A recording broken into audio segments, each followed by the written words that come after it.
Welcome to the Parent Ed podcast by Focus on the Family Singapore. Family life can be crazy and chaotic, so join us as we figure it out together. Hello and welcome to the Parent Ed podcast. My name is EJ and I'm your host for this episode. In each episode of the Parent Ed podcast, we'll be tackling questions that parents are asking about family life, parenting, marriage, work life, and more. We will be speaking with everyday parents and practitioners as they share with us their journey and their experiences and practical ideas too.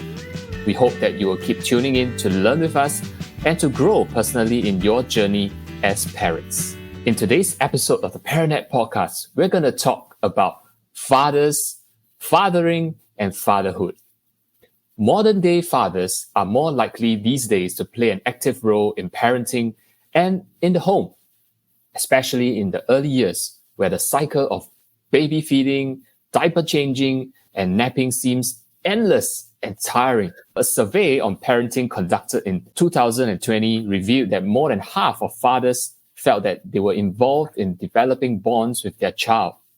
Statistics also shows that there were roughly 1,500 stay-home dads in 2017, more than double the figures in 2007. Well, we acknowledge that in most households, mothers usually continue to shoulder much of the caregiving responsibilities.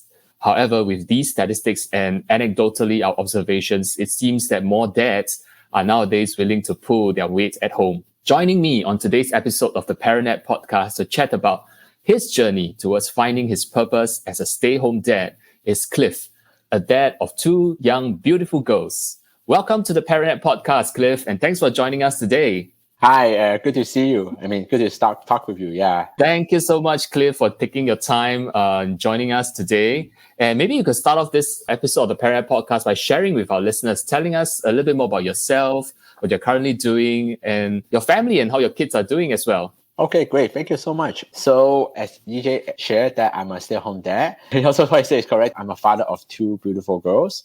So let's just start off with my background. So you can tell by my accent, I'm not a Singaporean. I'm not Malaysian. I'm actually born in Hong Kong.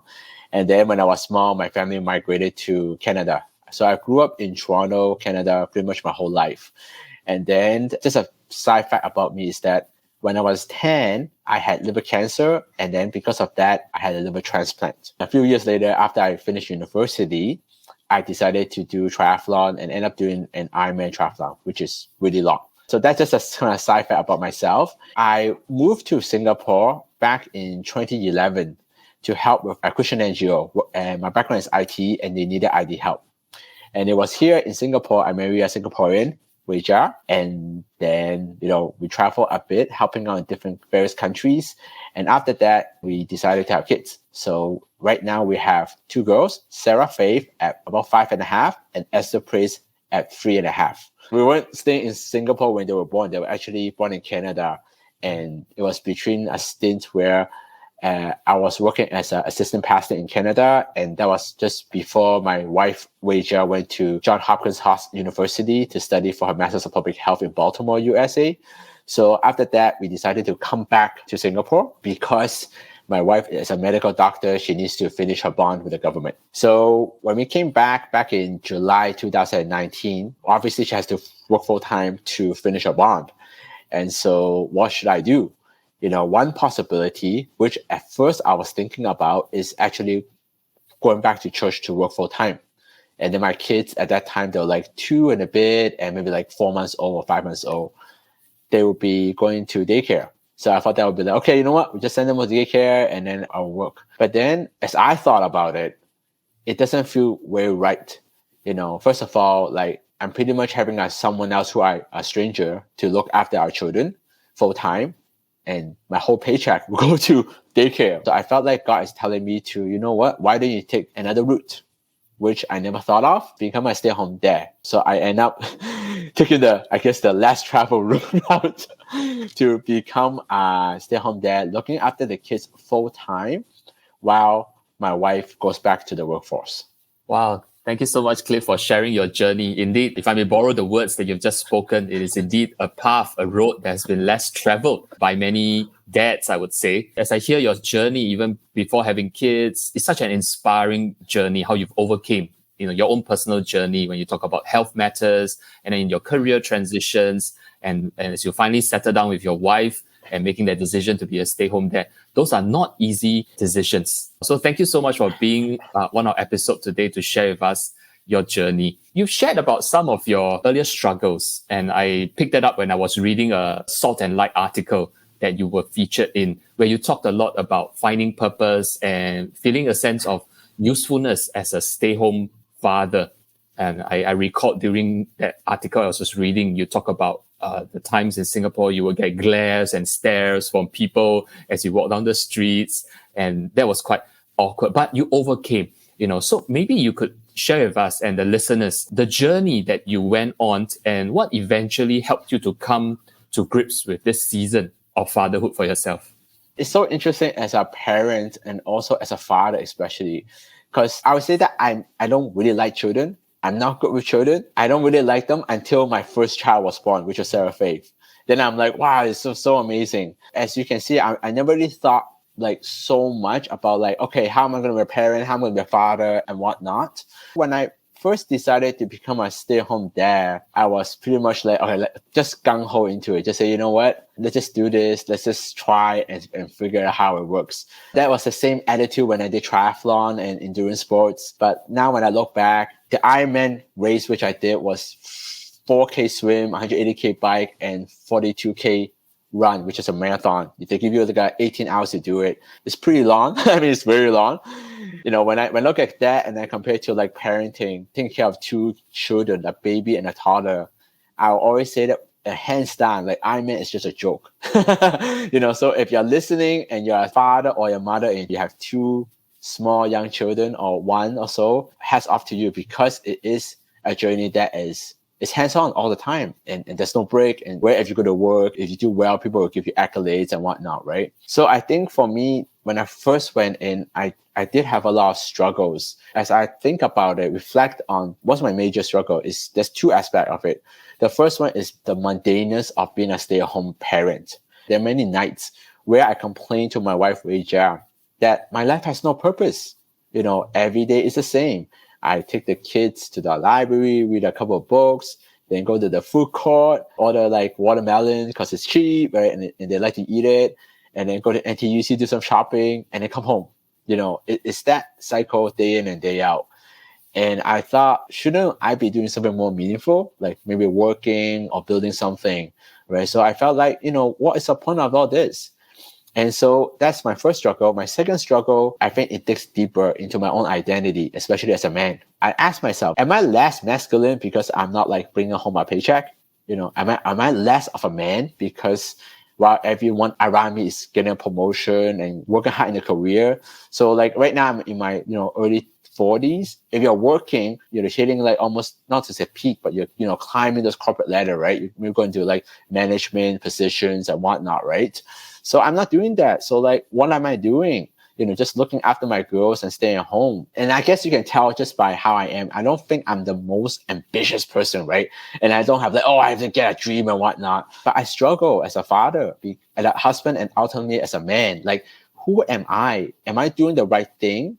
Is this the right decision for me and the kids? And so this kind of lead me into, I would say, more of a spiritual existential search of who I am. So, I'm a Christian, so I follow the Bible and I follow what Jesus teach. From there, I actually discovered a couple of things. So one thing that really struck me in the Bible is say that he is the Son of God. So he's Son of God. He's like, he's God.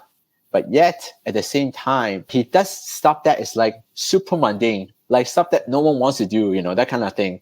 For example, he washes the feet of his disciples. This is something that no one ever wants to do. It's for the slaves to do it because no one wants to do it. But yet he did it. And then he did it not just because it's like to some religious ritual or something, a ceremony, But actually, he did it to show the practicality of what it means to love others. And he said that if you love each other, this is what you should do. So as I live through my mundaneness, the struggle is that I realized, like, hey, wait a minute, changing diapers, feeding my kids, washing them, cleaning up the house. These are stuff that I would say is quite mundane in a society. I don't mean in any society, unfortunately, no one really values them, but it needs to be done, right? So we outsource them. We let someone else do it. I don't want to do it. Seriously, sometimes I don't want to do it either, right? But I realized that if Jesus washes the feet of his disciples and I call myself a Christian, then I must follow what he does. So what he teaches is by his actions. And that means maybe I can take a look at this from a different perspective, where doing these mundane activities as a parent or father is actually spiritual in nature. I almost say that it's actually glorify God if we do it with a right attitude. So that really changed my perspective. It's hard though, because I don't want it to, right? Personally, I wish Jesus never put down, washes the feet of the disciples. Because if he never put it there, if John, the guy who wrote that part, if he never put it there, then I don't have to do it. I'm not obligated to do it because it's not there. But since it was there, I cannot walk away. This is what I need to change. I need to change my perspective about this mundane task. And another point about this mundane task is that when I read the Old Testament, there's a part where God is telling Moses to tell the parents to teach the children who God is. The examples are like, you should teach your children when you are getting up, sitting down, lying in bed, walking, These are all mundane, ordinary activities, day-to-day life. Then I realized, wait, could it be possible that this time I spend with my kids is actually time I can share with them who God is by being with them and teaching them? And then when I see this opportunity to do so, then I realized, you know what? Maybe I should look at these day-to-day interactions differently. Instead of saying it's meaningless, they're actually meaningful, depend on how I look at it, right? And I also realized that I love my kids. Most parents would say they love their children, right? But from what I pick up from my children, which I think most kids will also agree with, is that kids know their parents love them when they spend time with them. And that's hard because I want to work. I want to check my phone. I want to pay the bills. I want to do this and do work. There's all this stuff which is also, I'm not saying it's not important. It's not to be neglected, but these things we need to do. But when my child look at me and for them to know how they feel love from me, it's not because I pay bills, right? I mean, of course we need to pay bills, but for them to feel love, it's actually by me spending time with them wholeheartedly, full attention. And I realized most parents, if you're working full time, it's hard. I'm not here to make people feel guilty, but it's hard to spend time with kids just one-on-one or one-on-two or whatever without any distractions. And so since I have this opportunity as a stay-at-home father, why don't I take a full advantage of it? With regards to the issue of masculinity, am I less of a man because I'm a stay-at-home dad? I realized actually manhood is not defined by what I do, my career and whatnot, or by my achievements. For me, I link it straight into the fruit of the spirits. So that's like peace, joy, kindness, gentleness, goodness, faithfulness, right? I realized that when I spend time with my children, am I showing that to them? Like when they see Papa, do they see these attributes? And these attributes have nothing to do with what I do, whether I'm working or whether I'm home. And I realized that this is my job, is to show them who God is by showing these attributes.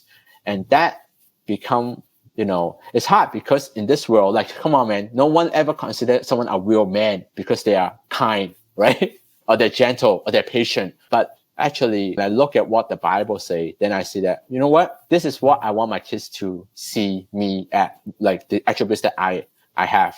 And I will work towards that. And I will try to do it every day to hold those attributes to them so that they can see it.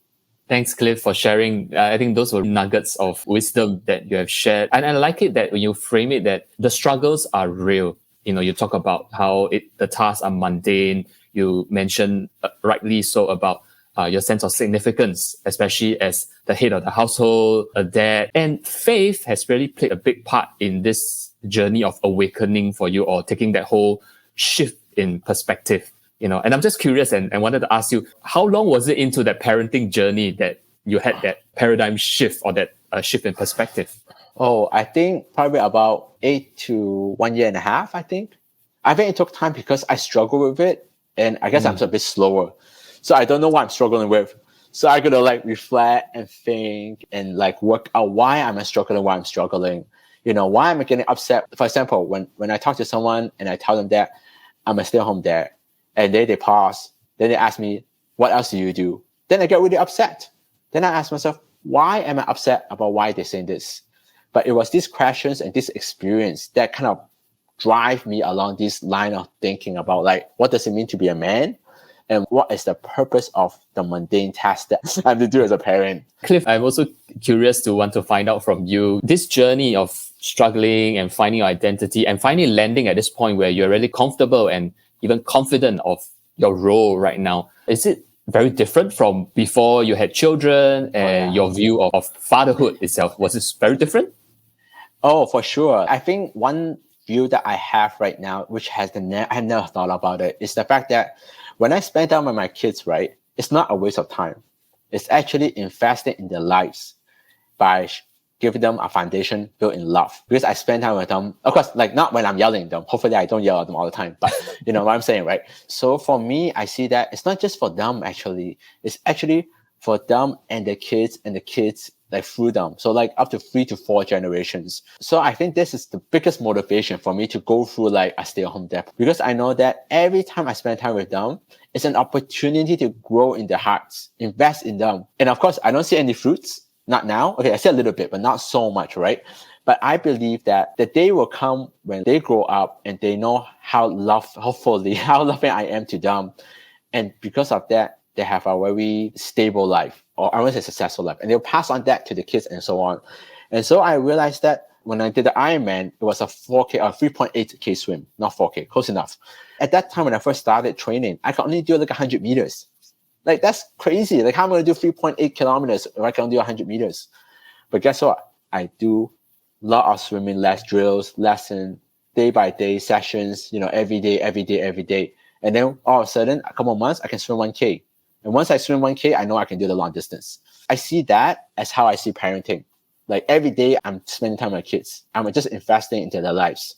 And one day I reap it, but I don't see it now, and that's okay. This gives me a whole long-term view of what parenting is about. Because it's not just for my kids, it's for the kids after them, because they'll pass on whatever they've experienced with us as parents, especially as a father. So that long-term mindset gave me the endurance to go through like, okay, you know what? Whatever people say, it doesn't matter to me, because I know what I'm doing is for my kids. And I can see that the joy they have right now, even in just a couple of years of being a parent to them, has already have an impact. So why don't I keep at this, right? And I felt like this is probably the best legacy I can give to my kids. Wow. I mean, this is really mind-blowing, and I'm just so inspired by what Cliff you've just shared there, and I hope the listeners have caught it. The sacrifice and the difficult journeys of juggling parenting and work life many times often causes a lot of us parents, whether you're a stay-home mom, whether you're a stay-home dad, whether you're a working parent, so much guilt. Sometimes we're trying to manage and juggle. But here is what I have been so encouraged by you, Cliff, is that when you had that shift in perspective, the focus shifts to realize that, hey, every ounce of effort that you are making, the sacrifices you make, is not just for your kids for the now, but it has a long-term impact, a legacy that you mentioned that you want to leave for them as well. So I think that's a really great encouragement for all of us parents who are listening into this podcast, who can identify with many of these struggles, sacrifices that parents have to make. The next part I want to zoom in on, and you rightfully mentioned a lot about the triathlons and the sports elements that are very similar to parenting, right? And parenting in this whole journey often teach us many, many lessons that we parallel with life. And there's this whole thing that is very predictable, where you can plan, you can train, you can predict about it. And there's a part of parenting where it's also very unpredictable, where the kids, the situations, or they sometimes just throw curveballs at you, at all of us parents. And I'm just wondering for you, Cliff, how do you find joy in the small moments, just trying to manage the whole parenting journey, whether it is the predictable parts or whether it is the unpredictable parts? How do you find joy in the small moments for yourself? Wow. I think for me, I'm a bit weird, because the reason why I like to do the long distance endurance race and triathlons is because I want to reach to the point where I'm not even sure if I can make it and see if I can continue to keep going. So for me, that actually gets me excited. So like, people are like, marathon 42 kilometers is too long. For me, it's like, great. I want to see how I am at like 30 kilometers, and then there's like 12 more K to go. And can I keep pushing, or, I'm going to quit? That moment, you can only do it on race day. You cannot do it practice. It's just because no one can ever, when you practice for a marathon, you never run the full distance. It's just too hard, right? Too long. So for me, I'm a bit weird in that sense. So when it comes to unpredictability, when it comes to a parent, like there's certain aspect of it, I get really excited. Like I'm longing for it. For example, like, I remember Sarah Faith, even at a young age, like 4, she has like to deal with bullies at playground, and we were there. Even at 4 years old, okay, I can say my wife is better than this, but we can journey with her and talk through her, like how does she feel? What is she going through? And why does that make her feel sad? And then what we can respond next time. Why, as a parent, I love these conversations because these are live conversations, right? These are conversations where like my child would think differently than I am. Because me growing up as a kid, I always get bullied and I never fight back. I don't know what to say. I don't know who to tell. I have no one to talk to. And I would never talk to my parents about it. But yet now at 4 years old, my child has this opportunity to talk about issues in life that we can openly talk about and we can openly explore and journey together. It's even just the idea of journeying with her. Yeah, I'm all on fire for it because I feel like this is what real parenting is about. Changing diaper is important, but having this conversation about life issues, even at such a young age, gets me fired up. Because I know that we can journey together. And she's an individual person. She's different than us, but we can all journey together. Even it may not be perfect, but it's okay because we're all going to do it together. My desire is for my children to know that whatever happens, Baba and Mama at home is always with them all the way. And so that they don't have to feel scared. It's so exciting that for yourself and your wife, both of you find the excitement in the spontaneous matters that happens in parenthood. So many of us, we are generally quite fearful, or we're trying to stay away from the unpredictable things and prefer the parenting route to be very predictable and routine. But as I hear you, you thrive and you enjoy the spontaneous discussion, the conversations, and rightfully so. If, as you mentioned, we should jump on these as opportunities to have those conversations with our children when they are younger, and hopefully, and probably so, as they grow older, when the experiences in life brings them on rough topics and issues, they will open up and have these conversations with us too. And I come to this point where I realize, as I hear you, Cliff, share, your excitement and the enthusiasm just comes forth really strongly. And I would like to think, I don't assume, that you have definitely grown a lot as an individual in this journey after getting married and now having 2 wonderful kids. Maybe share with us too, how have you grown as an individual in this journey of fatherhood and parenting? I think there's a couple of things I have grown a lot. Number one is that I really appreciate my wife, Weijia, for joining with me. Okay, so just because I'm a stay-at-home dad, it doesn't mean I do everything at home, okay?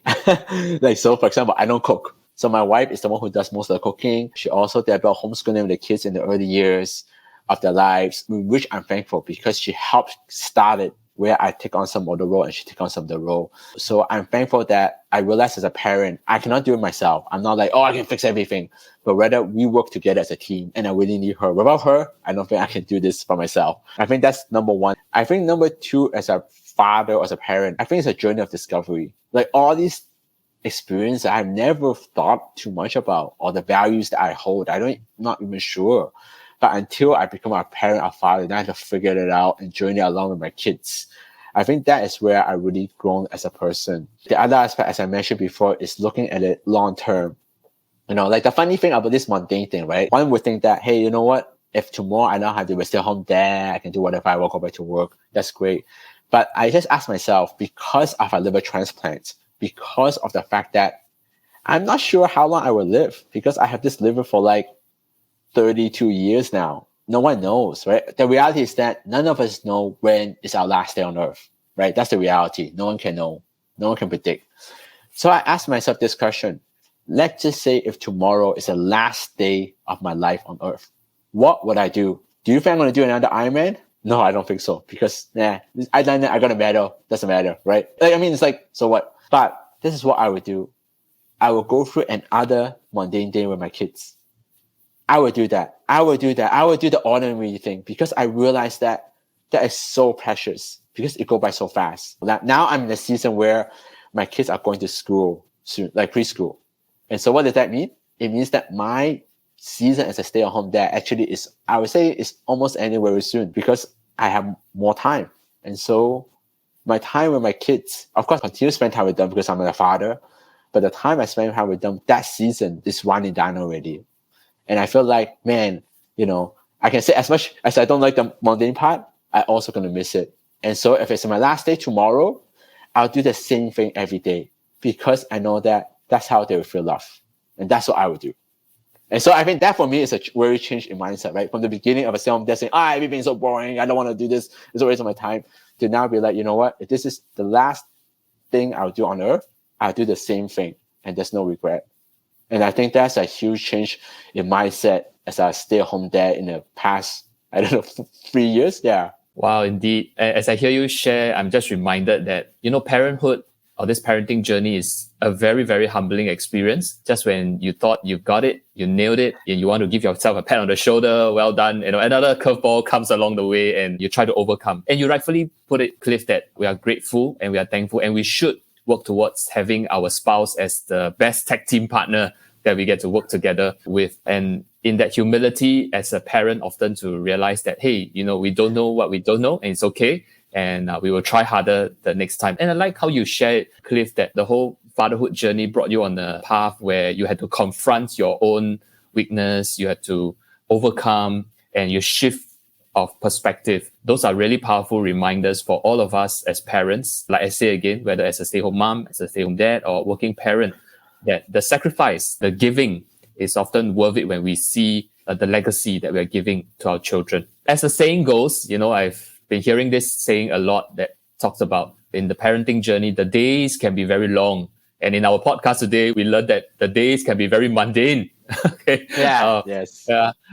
But the years are short because in the twinkle of an eye, we see that the kids are all grown up. Now your kids are 5.5, and the younger one closing into 3. Twinkle of an eye, they're going to be tweens and then soon teens. Yes. Yeah. The whole set of new conversations that you're going to have with them as well. So today we've covered a lot. We've covered about the struggles and the challenges of being a parent, a new parent per se. As we close this podcast, I would like to get Cliff you to share with us some parting words, especially for those of us who are listening in who may be struggling in their new identity as a father, and also, and a home front struggling as a first-time dad.